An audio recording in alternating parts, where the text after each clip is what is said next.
আমন্ত্রণে সাড়া দিয়ে ধর্মীয় জালসায় উপস্থিত হয়ে সমাজের উদ্দেশ্যে বার্তা এএসআই সমর হালদারের।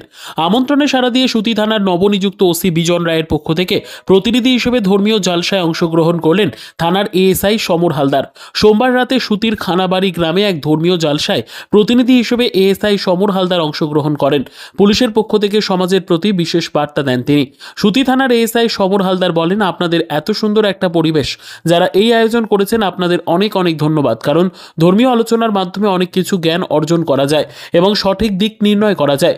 মানব হিসেবে জন্মগ্রহণ করার পর আমার মানুষ হিসেবে কি দায়িত্ব আছে, কি দায়িত্ব পালন করতে হবে, সমাজ গঠনে আমার কি ভূমিকা আছে, সেগুলো কিন্তু ধর্মীয় আলোচনার মাধ্যমে জানতে পারা যায়। দেখুন, ধর্ম কিন্তু প্রতিটা মানুষকে আলোর পথ দেখায়। আপনাদের মনে রাখতে হবে, ধর্ম কিন্তু একটাই, সেটা হচ্ছে মানব প্রেম। হয়তো আলাদা আলাদা গ্রন্থ আছে, আলাদা আলাদা জাতি আছে, কিন্তু মেইন যেটা বিষয় আছে মানব প্রেম। এটা প্রত্যেক ধর্মেই বলা আছে। আপনি যদি একে অপরের প্রতি শ্রদ্ধা, একে অপরের প্রতি ভক্তি আর অন্যের প্রতি উপকার মঙ্গল কামনা যদি না করেন, তাহলে কিন্তু আপনার ধর্মাচরণ আদর্শ ধর্মাচরণ হতে পারে না।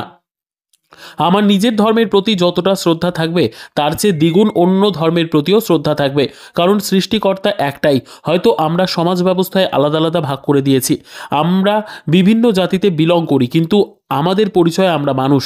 আমাদের প্রধান কাজ হচ্ছে সমাজ গঠন করা। আপনি যদি ভালো কাজ করেন, তাহলে সমাজের, দেশের কল্যাণ। আরও কি বার্তা দিলেন, শুনুন।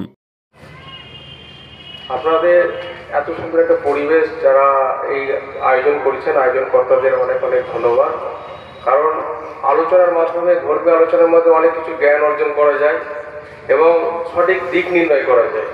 একটা মানব হিসাবে জন্মগ্রহণ করার পর আপনার মানব হিসাবে কি দায়িত্ব আছে, কি দায়িত্ব পালন করতে হবে, সমাজ গঠনে আপনার কি ভূমিকা আছে, সেগুলো কিন্তু এগুলো ধর্মের মাধ্যমেই আছে। দেখুন, ধর্ম কিন্তু প্রত্যেক মানুষকে আলোর পথ দেখায়। আপনাদেরকে মনে রাখতে হবে, ধর্ম কিন্তু একটাই, সেটা হচ্ছে মানব প্রেম। হয়তো আলাদা আলাদা গ্রন্থ আছে, আলাদা আলাদা জাতি আছে, কিন্তু মেন যেটা বস্তু হচ্ছে, মেন বিষয়বস্তু হচ্ছে, সেটা হচ্ছে মানব প্রেম। এটা প্রত্যেক ধর্মেই বলা আছে।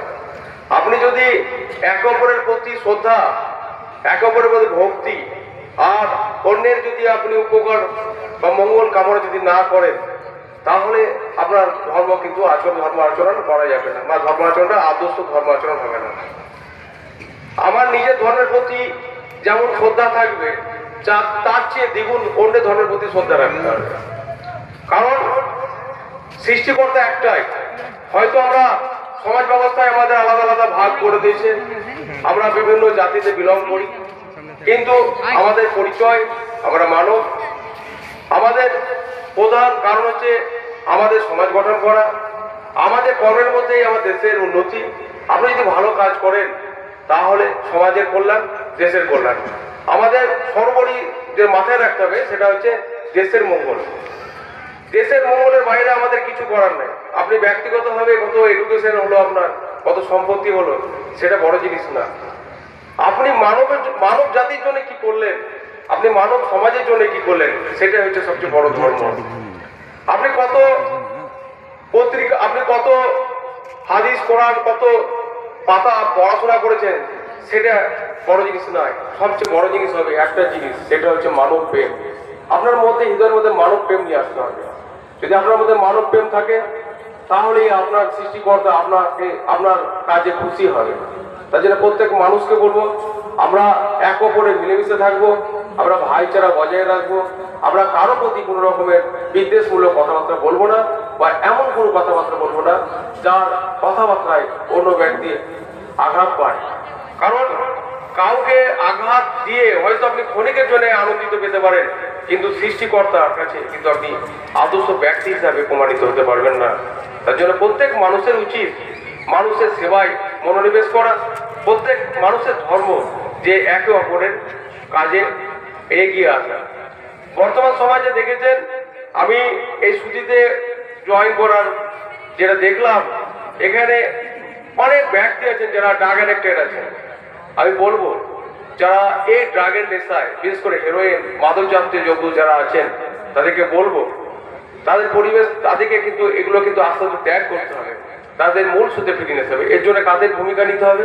এর জন্য ভূমিকা নিতে হবে সমাজে যারা বুদ্ধিজীবী আছেন, যারা সমাজে পাঁচটা সমাজের লোক, তাদের কথা শুনে তাদেরকে এগিয়ে আসতে হবে। এটা মাথায় রাখবেন। যদি আমরা অনেক সময় কি করি, অনেক সময় যদি আমার বাড়ির পাশে যদি কোনো গন্ধজাতীয় পচা বস্তু যদি থাকে, আমরা কি করি, সঙ্গে সঙ্গে ফেলে দিই। কিন্তু এরকম সমাজে যারা বেপথে চলে গেছে তাদেরকে সঠিক পথে নিয়ে আসতে হবে, সঠিক দিশা দেখাতে হবে। তাকে যদি আপনি একটা খারাপ মানুষকে যদি আপনি সঠিক পথে নিয়ে আসতে পারেন, তাহলে আপনার সবচেয়ে বড় ধর্মী, সবচেয়ে বড় আপনি মানুষ, এবং সৃষ্টিকর্তা যে জন্য আপনাকে পাঠিয়েছেন সেটা হবে সম্পূর্ণ কাজ। তাহলে প্রত্যেক ব্যক্তিকে বলবো যে যারা খারাপ পথে চলে গেছে তাদেরকে কিন্তু কোনো খারাপ নজরে দেখার দরকার নাই, তাদেরকে বুঝিয়ে আবার মূল স্রোতে ফিরিয়ে নিয়ে আসা। একটা অপরাধীকে যদি আপনি মানুষ করতে পারেন, একটা অপরাধীকে যদি আপনি সঠিক পথে ফিরিয়ে দিতে পারেন, এর চেয়ে আমি মনে করি বড় ধার্মিক আর কিছু হতে পারে না। যেটা আপনার ধর্মের প্রত্যেক গ্রন্থে লেখা আছে যে মানুষ প্রেম করতে হবে, মানুষ সমাজে মানুষের যে ভালোবাসা, সেটা মানুষের ভালোবাসার বাতাবরণ চারদিকে সই করে দিতে হবে। কোন রকম বিদ্বেষ মনোভাব, হিংসা, ঈর্ষা এগুলো রাখবো না। ধর্মে কোনো এগুলো ইসলাম নাই। ধর্মের সবসময় বলেছে সহনশীলতা, উদার মানসিকতা রাখতে হবে, তাহলেই আপনি আদর্শ ধর্ম গ্রহণ করতে পারবেন। এখানে অনেক ধর্মগুরু আছেন যারা আমার চেয়ে অনেক আপনাকে ভালো করে ব্যাখ্যা করতে পারবেন। এনাদের অনেক সুন্দর সুন্দর এনারা উপমা দিয়ে বা এনাদের অনেক যথেষ্ট জ্ঞান আছেন, যেটা আপনাদেরকে বলবে, আপনার মনোযোগ সহকারে শুনবেন। প্রত্যেক ব্যক্তিকেই বলবো যে আসুন আমরা হাতে হাত মিলিয়ে একটা নতুন শ্রুতি গঠন করি বা একটা নতুন সমাজ গঠন করি, যাতে আমাদের চারিদিকে আমাদেরকে দেখে অন্যান্য পিএসরা বলবে দেখো শ্রুতিকে দেখে শিখো। এই জিনিসটা আমাদের নিয়ে আসতে হবে। কারণ দেখুন, আমি আজ আছি, হয়তো 1 বছর 2 বছর সমাজ পর চলে যাব, কিন্তু আপনারাই এই সমাজে বসবাস করবেন। সেই সমাজ যদি সুস্থ সমাজ হয়, সেই সমাজ যদি একটা ভালো সমাজ হয়, সেই সমাজকে দেখে মানুষ কিন্তু সুনাম করবে। আর যদি খারাপ হয় তাহলে তাই বদনাম হবে। কারণ এমন কিছু পরিবার আছে, এমন কিছু সমাজ আছে যেখানে আমরা বলি যে দেখো ওটা মাস্টার পরিবার, ওটা মাস্টার পাড়া, ওটা দেখো ওটা শিক্ষিত, ওটাই হিরোইন পাড়া। তাহলে কি এগুলো আমাদের কর্মের মাধ্যমে সেগুলো কিন্তু সৃষ্টি হয়েছে, এমনি এমনি হয়নি। তাহলে আমাদেরকে এমন জিনিস তৈরি করতে হবে যে আমরা মিলেমিশে একত্রিত হয়ে একটা মুক্ত সমাজ গঠন করব, যেখানে শান্তির বাতাবরণ চারদিকে ছড়িয়ে থাকবে। কোনো ধর্মের প্রতি কোনো ধর্মকে আমরা আঘাত করবো না, প্রত্যেক ধর্মের প্রতি আমরা শ্রদ্ধা রাখবো, আমরা মিলেমিশে ভাইচারা বজায় রাখবো। এখানে রাম আমার যেমন চাচা, রহিম আমার কাকা, এটা মাথায় রাখতে হবে। আমরা একে অপরে হয়তো আমাদের একই মানে, চাচা আর কাকার মানে একই, দুটো কিন্তু সেরকম ভাবে আমাদের এক সময় মনে রাখতে হবে ধর্ম এক, অদ্বিতীয় এবং সৃষ্টিকর্তা এক। আমরা কেউ বিভিন্ন ভাবে আমরা প্রার্থনা করি, কিন্তু সৃষ্টিকর্তা এক, সেই সৃষ্টিকর্তা প্রার্থনা সেই এক সৃষ্টিকর্তার কাছেই গিয়ে পৌঁছায়। তাহলে যদি সৃষ্টিকর্তা এক হয় তাহলে আমাদের মধ্যে এখানে বিভেদ থাকবে। যদি সৃষ্টিকর্তা এক হয় আমাদের মধ্যে বিভেদ থাকা মানে কি? আমাদের তাহলে ভুল হয়েছে। তাহলে আপনি যাই করুন, আপনার প্রত্যেক ধর্ম আচরণের মধ্যে মানব প্রেম থাকবে, জীব প্রেম থাকবে। যদি মানব প্রেম থাকে তাহলেই জানবেন আপনার ধর্ম